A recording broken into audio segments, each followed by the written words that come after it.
Well, I mean that takes the assumption that, my career focus was being in the military, and then I kind of segued into writing, but that's actually not the case. I've wanted to be a writer since I was 12 years old. And I wrote an essay at the time saying that I was going to be a romance novelist when I grew up. So everything I did between 12 and today are just kind of little detours on the road to publication that helped me flavor my books.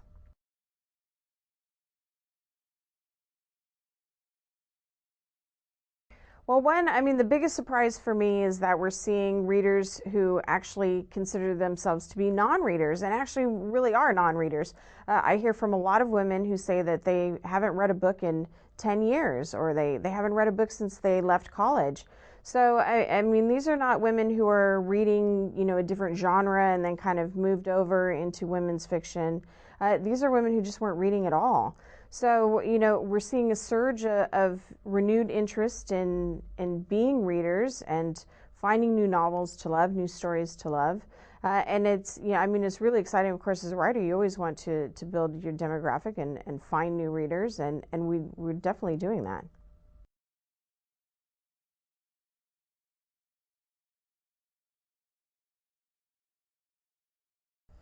It's their flaws. I mean, that's what we fall in love with a character for their flaws and their desire to overcome those. If we were talking about perfect people, there's not much we can sympathize with. I mean, where else can you go once you're perfect?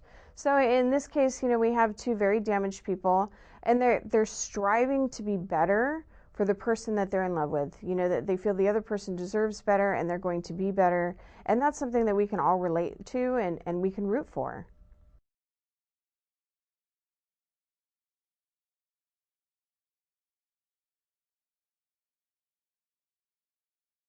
Well, as far as rumors, I mean, when I hear that, I've heard rumors, and it's like, I've been advertising, in a way that the series was going to continue past three books since last summer, because when I got halfway through Reflected in You, which, I realized should have, that if I was going to be able to finish the book and finish the series in three books, I would have been much further along in the story by the midway point of Reflected in You than I was. So looking at it, I knew it was going to be more than three books, and at that time, I updated my website and and began sharing on Facebook and Twitter, where I'm very active, that the series was going to continue past three books. So yes, is it true? Absolutely, it's true, and I've been trying to get that across for several months now. As far as target release date, I expect the next book, the fourth book, to come out before the end of the year. So we're close.